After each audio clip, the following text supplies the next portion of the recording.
payments. The first bullet point for premium payments is only 3.8%. I wonder whether that was a technical error or simply an oversight, or whether there was a differential pay increase to that element rather than the other elements. And also, why is it that 3.88 is such a critical area, which is well below inflation rate of pay rise is being used here? And I suppose in many ways that feeds back to the other one, because if we're seeking to save money, there are only two ways we do that. One of them is we pay people less, or we have less people. Here we have an increase, which is not an inflationary rise in a critical area, which doesn't seem to be universal across all the functions. I'm happy for that to be included in the written reply at a later date, if you like, rather than take up time now. I think that might be the best approach. I'm not sure if the paragraph 14 assists Councillor Jarman.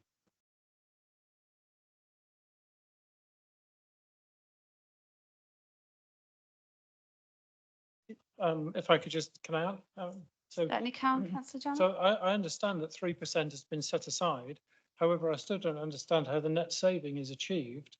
And I also think that 3% compared with the inflationary rises in the period in such a critical area is likely to exacerbate the problem we have with recruitment rather than alleviate it in any way. And I do think this is a critical area of care. So maybe we can add that again to the previous list. Sorry, I've forgotten all the items, but I'm sure they're on the recording. Again, that might be the best approach. It's unfortunate the paper's been out there for a number of days and none of these points have been raised, and councillors have raised them this evening, which it would have been better for very technical points being raised if they had been risen earlier. Then rather than trying to do this on the hoof, we could have had the opportunity for detailed response and examination if there is an anomaly. I'm not believing there is, but I'm prepared, as we do need to take this forward this evening, but if it can be done on the basis that those explanations come forward, as I'm sure they can do and will do, then I'd propose that we proceed on that basis. Okay, Mr. Ward would like to bring some comments. Thank you. Possibly a little clarity. Certainly the 3.88%, if members recall that the pay award for 23-24 was a flat rate of 1,925 up to a certain level at the lower end of the pay bands, and then beyond that level it was 3.88%, which is where the 3.88% derives from when it talks about it being aligned with the pay award for 2003-2004. I hope that gives some clarity to that, but I think we're better to wait for the full response. we will still get some further information.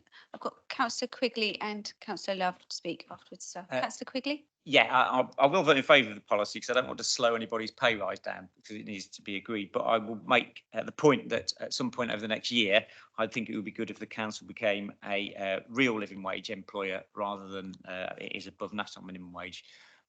But real living wage now is £12 an hour, which on the bottom rate would be an extra £832 a year, which would be well received. I appreciate the budgets have been set and it's not that easy, but it's just a point I think that would be a good idea. Thank you. Councillor Love? Yes, thank you. Councillor Quigley gets there before me to make that point. I think what concerns me is that we set a budget for pay increase and then we kind of ignore it because we bust that and went above that last year in terms of what we were setting as a budget. So my question is this a realistic pay offer that we're having at 3.88 at this time, bearing in mind I'm not quite sure what the unions and other people are asking for. I'm assuming that there's been some consultation with them about that for setting a rate here that we might or might not be able to achieve, which then busts our budget. I think the answer is that this is a policy, we're not setting rates in it, we're setting the pay policy.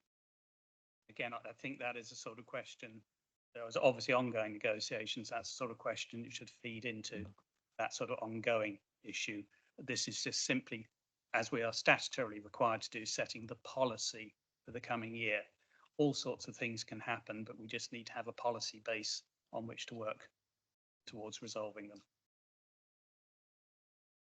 Thank you for clarifying that. Do you think that the 3.88 is realistic? It is what is in the proposed policy, yes.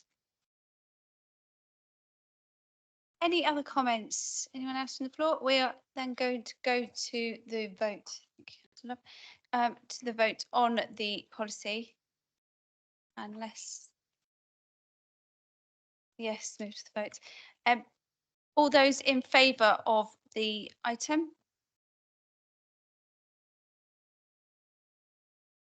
That all those, anyone against? And any abstentions? How many, sorry, did you, okay, that the pay policy is approved.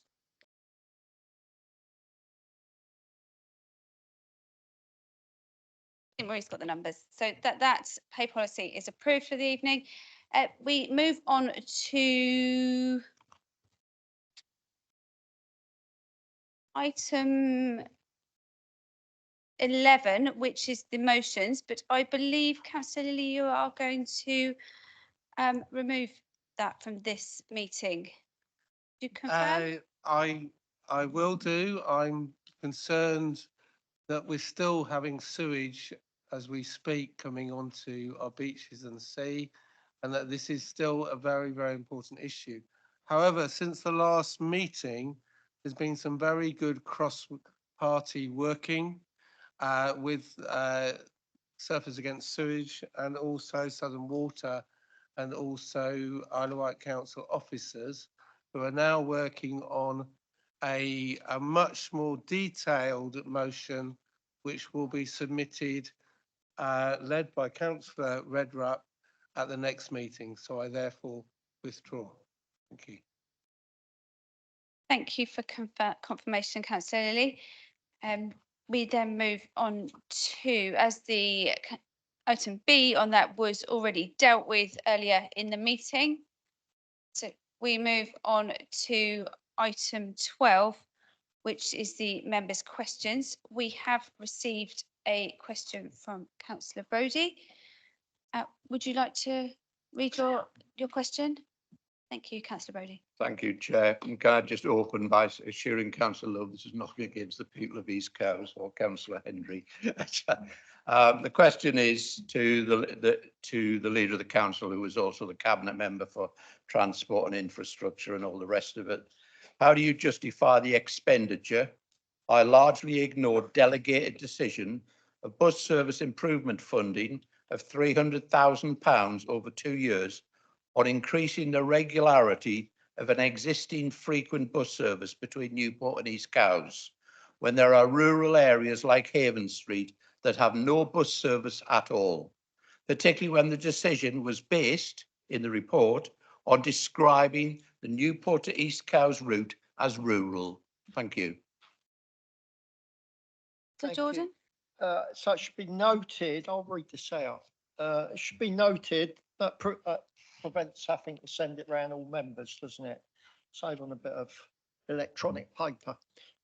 It should be noted that the proposal set out for local use of the Department of Transport Bus Service Improvement Plan Plus, BSIP Plus funding. So wider areas of the island, just the Service 5 between Newport and East Cowes. Specifically, these proposals include funding support for the local bus services 6 and 12, serving many rural communities within the south and west of the island. So the reason to focus most of the funding towards enhancing Service 5 between Newport and East Cowes is that the proposal aligns with the main purpose of the funding. This is to primarily fund enhancements to local bus services where beyond the initial period, there is a high likelihood that they will become commercially sustainable. From the information advice provided by Southern Vectis are our partners in the enhanced partnership, as our local commercial bus operator, this is very much the case. It will boost public transport usage on one of the principal commuter and leisure corridors on the island, which aligns with our corporate priorities. Whilst it might seem that 300,000 is quite a substantial amount of funding for this specific enhancement, this does cover the costs for an additional vehicle and drivers being allocated, which are required for an extra journey per hour for the full 2 years. We're just about to revise the local bus service improvement plan. It hasn't been long created, but we're revising it already.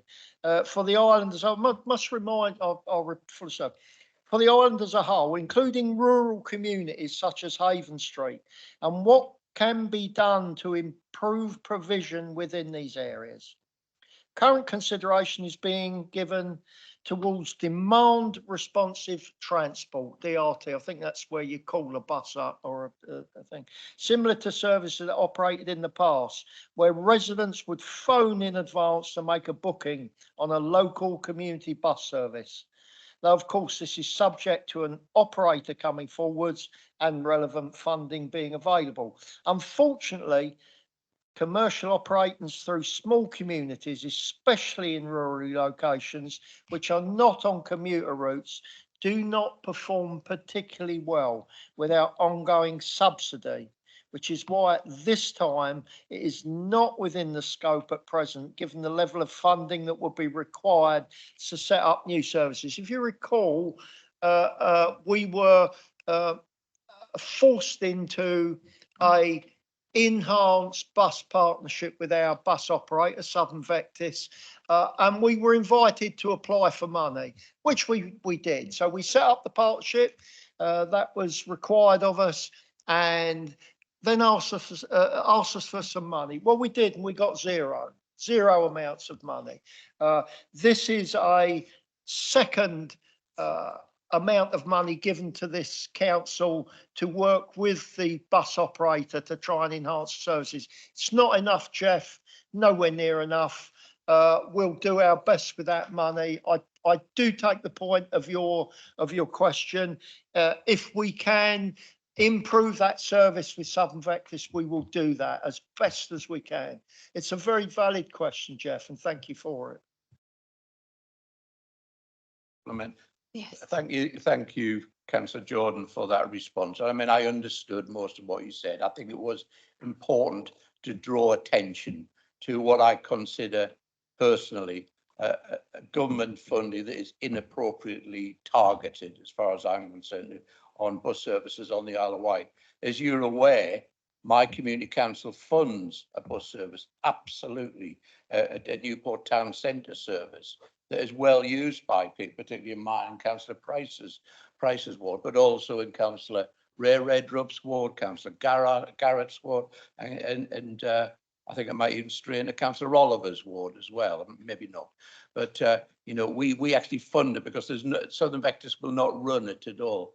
But I was more interested in the fact that it was the number 5 was targeted without any information that I, as an elected member, could see why it was chosen above other similar routes. And I mean, I'll name it because I use buses, you know, similar routes like the number 8, which is only an hourly service between Newport and Ryde, going around many rural areas such as Bembridge, St Helens, you know, Winford. Place, I mean, it goes all over the place, but that wasn't targeted.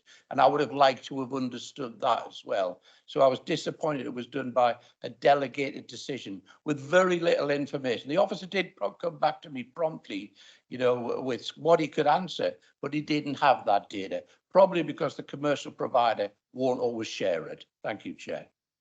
You're absolutely right. In the partnership, Southern Vectis have steered to some extent how that money has been spent, and we didn't have that access to that commercial data. We're working in trust. So I take your point, Jeff. Councillor Quigley. Following a successful meeting with the Director of Children's Services and SEND champion Colleen Brannan, it was suggested that a councillor take on responsibility for SEND and as a community contact, which I'm happy to do. Does the leader support that and agree to promote that as an initiative? Thank you, Richard. Absolutely support that. What a great idea. And if you would take that on, I don't know if it's in my power. I don't know what powers I have or don't have. Probably not very many, but anyway, if it's in my power, yes, please. If it's not, let's make the process work so that we do get that put in place. Great idea. Thank you. Councillor Love. Thank you, Chair. Will this council write to the directors and board of Red Funnel requesting an explanation of the current staffing issues and how they intend to resolve these issues, bearing in mind our island's entire economy is dependent upon them delivering a good quality service? Thank you, Carl. I'll undertake to do that. We meet with them. Earlier, we had a question around the same sort of issue. I'm happy for us to write to Red Funnel. May I request that you bring that response to this council, please? Absolutely. I'll share the letter and the reply in due course. Thank you. Councillor Nicholson. Thank you. For the Cabinet Member Adult Social Care, we understand from the Strategic Manager of Adult Social Care that the community care budget is currently running at 4 million overspend and forecast to continue with that degree of overspend into the next financial year. And that overspend is to be taken from other budgets. Could you tell us what those other budgets are and what impact assessment has been done? In fact, could you share that impact assessment? Thank you. Thank you for your question, Councillor Nicholson. As our leader has alluded to, we started working on this budget in September, and every single budget line has been thoroughly worked through. But your question does deserve a detailed answer, so I will give you a written response on that. But just to reassure you, everything has been worked through. Thank you. To all members, please. Very happy to do that. Thank you. Councillor Jarman. So a question to the Cabinet Member for Finance. Does the Cabinet Member for Finance share my concern that the results of the budget consultation with the people of this island was ignored and not debated openly within the members of this council? I'll cite 3 examples. The first question on that consultation received the highest number of votes for no increase at all in council tax, that being 316 votes. On the second question, asking, do you support an additional 2% for adult social care? The vast majority voted no, they did not. And on question 3, do you support increasing fees for council services or reduced service levels? And the 2 highest categories were 296 votes for a modest increase only and 236 votes for no increase at all. So clearly the democratic response to the survey was to reduce services rather than increase costs to the people of the island.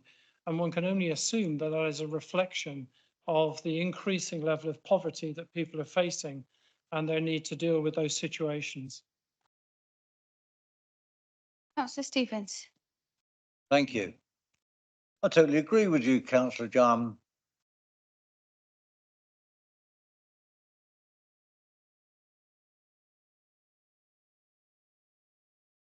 Councillor Brading. I was composing my thoughts while Councillor Stevens gave a long answer then. So my question is for the Cabinet Member responsible for education. Last week, we heard of the current school place planning failure that's remained unaddressed by the current Cabinet despite copious evidence and warnings since they took office in 2021. We were informed of 1,898 vacant primary school places and a 3.8 million debt Island schools will have reached by 2026.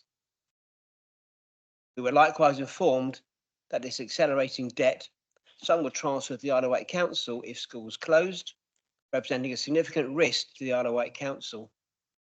We've heard about this same sad and growing problem in briefings since 2021, including last year again at Medina.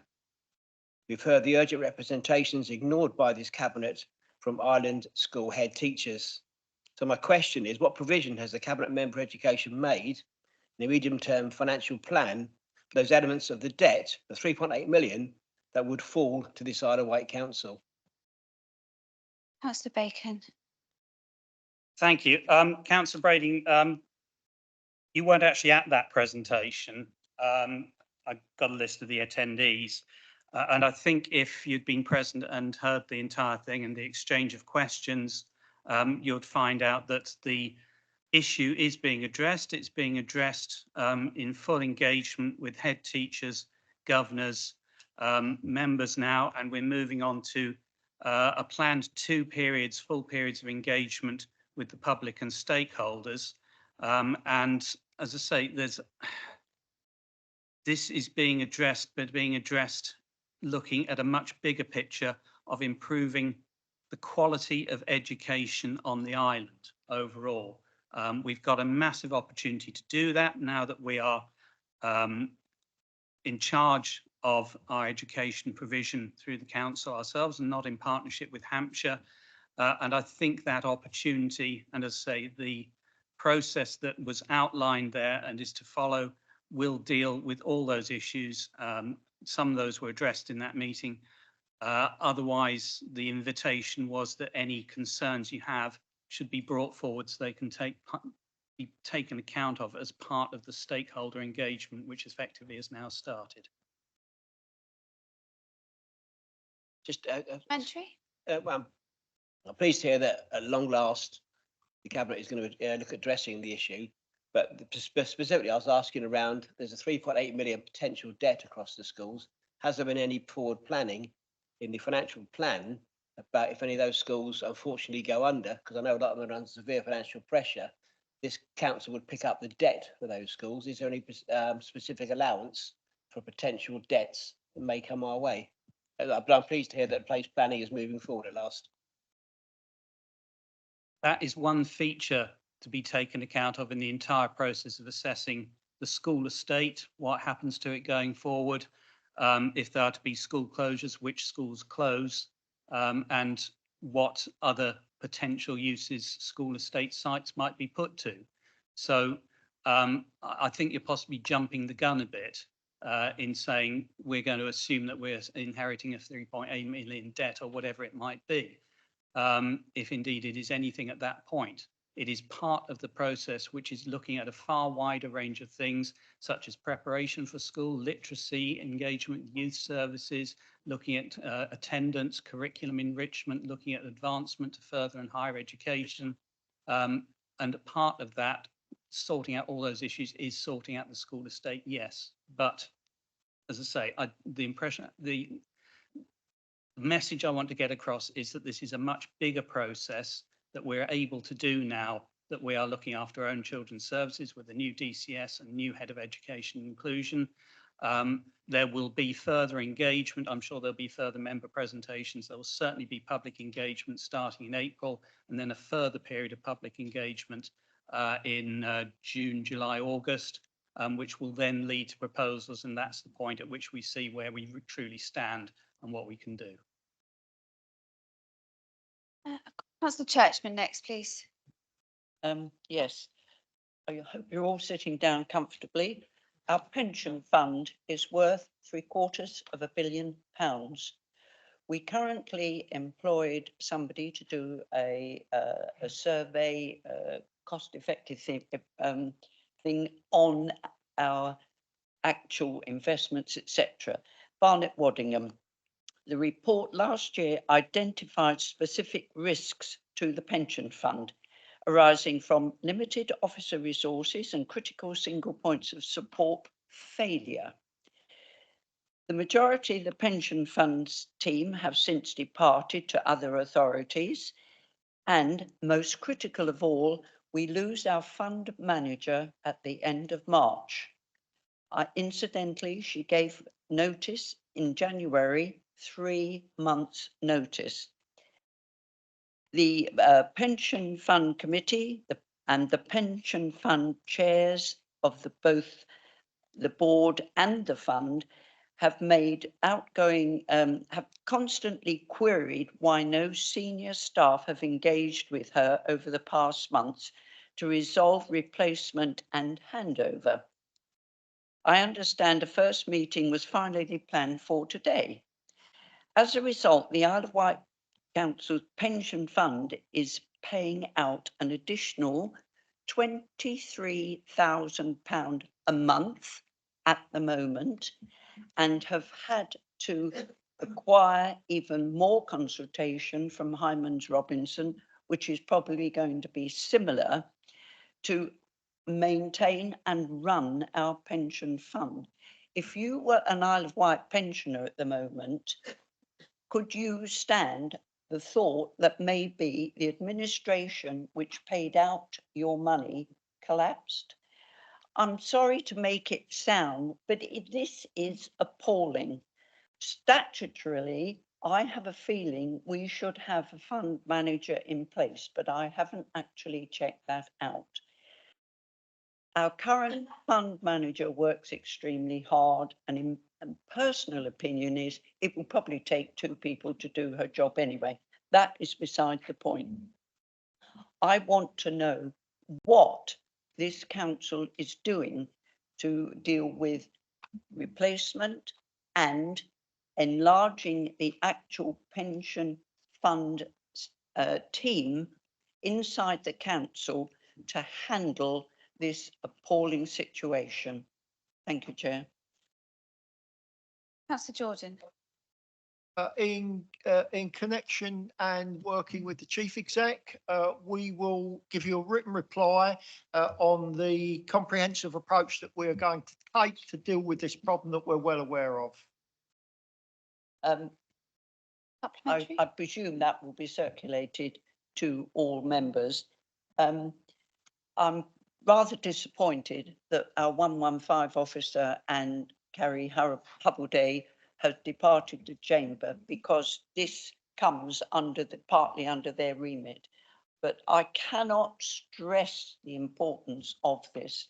We could be open to, I don't know, perhaps Ben could enlarge on this legislation because our pension fund is a statutory thing. It isn't something that we just do for members. It is a legal entity. Thank you. Thank you, Councillor Churchman. I think we'll be getting back with more details about where we are with that position as we get more information. I've got Councillor Price next on the list, please. Thank you, Chairman. Just a down-to-earth question for the leader and cabinet member for transport infrastructure and PFI. Thank you, first of all, for taking my call today about the problem at Brittlesford Road. I'm really grateful for your time. But just with regard to the recent flooding that we've all seen and had experiences of, there's many areas of the road network that now carry standing water immediately after rainfall, and it just doesn't seem to drain away for days and days. Is there any sort of strategy or future plans for addressing this issue? Is there anything that Island Roads as a highway authority are looking at?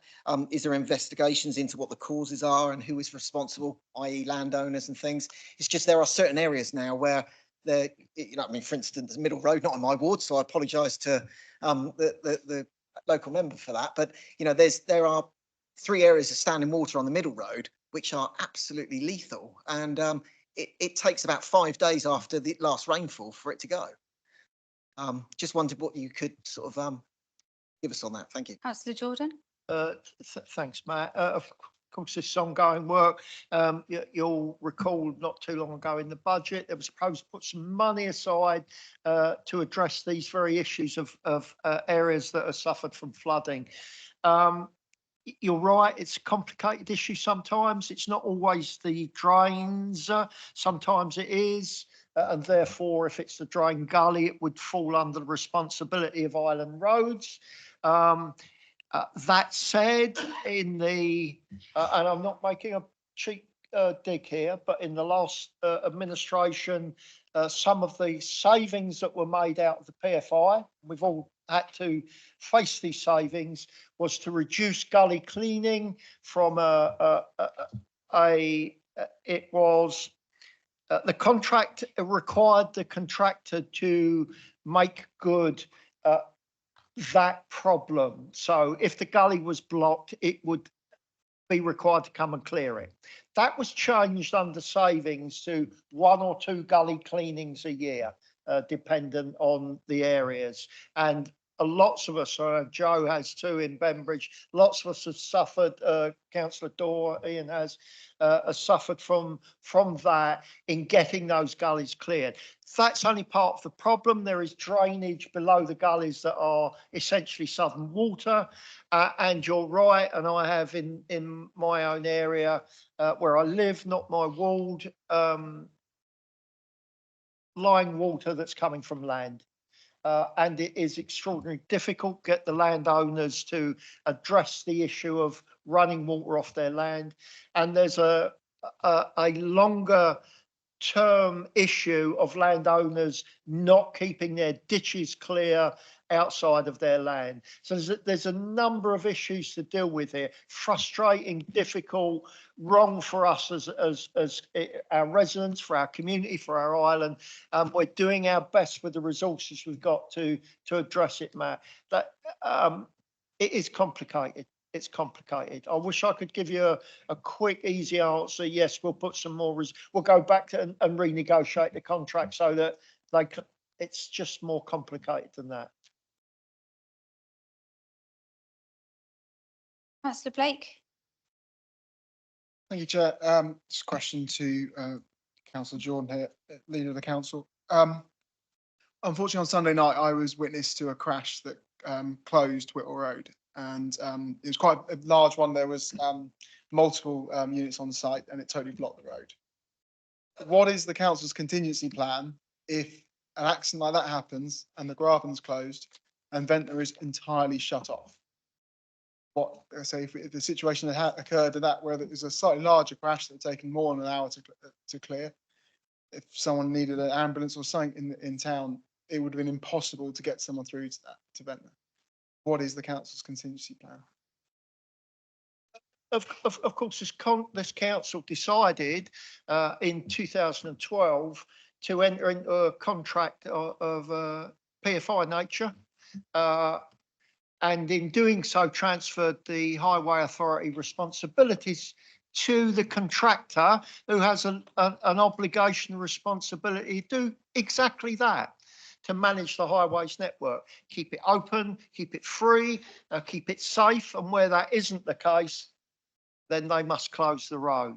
That's the plan. That's what the PFI has delivered for us, amongst other great things that we've all experienced. And that's a contingency.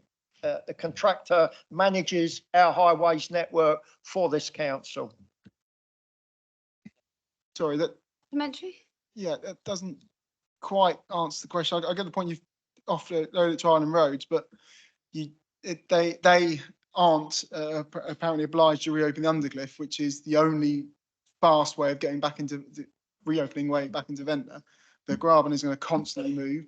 Beeson Road is under constant monitoring at the moment and hoping it doesn't move anymore in the hope that we can get it reopened later on in the year. But right now, if the Graben closes, Whittle Road is our only road into Ventnor. And if I say it doesn't really answer the question, oh, we've passed on Island Roads, because they've gone, well, the undercliff's not our problem. And in a minute, they might turn around and say that Beeson Road isn't their problem. What is the council's contingency plan to get people into Ventnor? And I say, there's 8,000 people in Ventnor. One of them might need an ambulance. I'm not entirely sure what we're expecting to happen, where we have roads closed because They are dangerous to use. Well, they are, Claire. Leeson Road is, no, I'm just saying that Leeson Road is closed because of safety concerns, because of the landslide, larger landslide than the Undercliff. There are cracks in around falls in Zigzag Road. There are cracks at the Graben. These roads are unsafe. I'm not sure what the expectation is of anybody to manage the highways network for roads that don't exist or are closed under safe issues. Now, you may want Ventnor open, as we all do, but if the roads are dangerous, then Island Roads will close the road.